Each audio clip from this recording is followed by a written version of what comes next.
আমি মিস্টার চৌহান, অবসরপ্রাপ্ত শিক্ষক। প্রশ্ন করার আগে সবাইকে সালাম জানাতে চাই।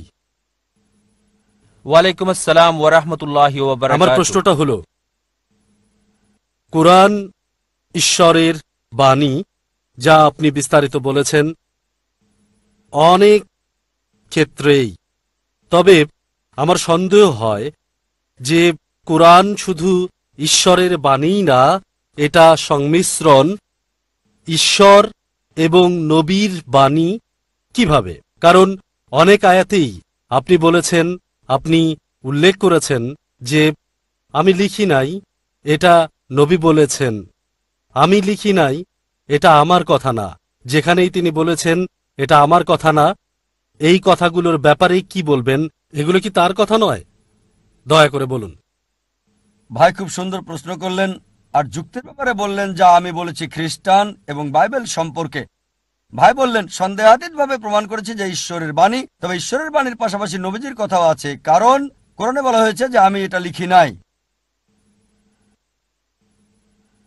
ভাই কোরআনের কোথাও বলছে না যে আমি এটা লিখি নাই।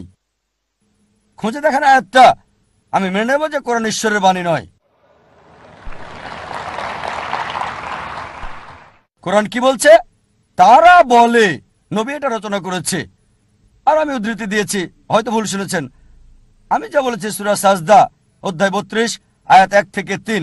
তারা বলে নবী এটা রচনা করেছে। তাদেরকে বলো না, এটা সর্বশক্তিমান ঈশ্বরের কাছ থেকে, এটা সর্বশক্তিমান আল্লাহর কথা।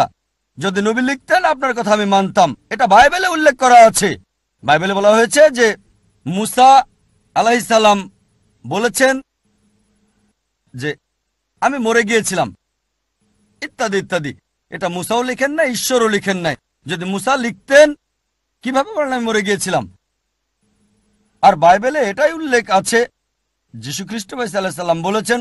তাই আমরা যা বলতে পারি কোরআনের ব্যাপারে, কখনোই আপনি নবীর সরাসরি বক্তব্য পাবেন না কোরআনে। যদি থাকে তা আল্লাহ তাআলা উদ্ধৃত করেছেন ইনভার্টেড কমার মধ্যে। আল্লাহ তাআলা বলতে পারেন যে নবী উত্তর দিল, তবে কোরআন কখনোই বলেনি আমি লিখি নাই। সত্যি বলতে কোরআন বলছে এটা আল্লাহ তাআলার পক্ষ হতে। অনেক আয়াতই বলেছে, যদি আবার শুনতে চান আমি আবারও বলতে পারি। সূরা আনাম অধ্যায় 6 আয়াত 19, সূরা আনাম অধ্যায় 6 আয়াত 93, সূরা ইউসুফ অধ্যায় 12 আয়াত 1 আর 2, সূরা তাহা অধ্যায় 20 আয়াত 113, সূরা সাজদা অধ্যায় 32 আয়াত 1 থেকে 3, সূরা ইয়াসিন অধ্যায় 36 আয়াত 1 থেকে 3, সূরা জুমার অধ্যায় 39 আয়াত 1, সূরা গাফির অধ্যায় 40 আয়াত 2, সূরা জাসিয়া অধ্যায় 45 আয়াত 2। অনেক জায়গায় কোরআন বলছে এটা ওহী, সর্বশক্তিমান আল্লাহর কাছ থেকে সরাসরি বক্তব্য। আশা করি উত্তরটা পেয়েছেন।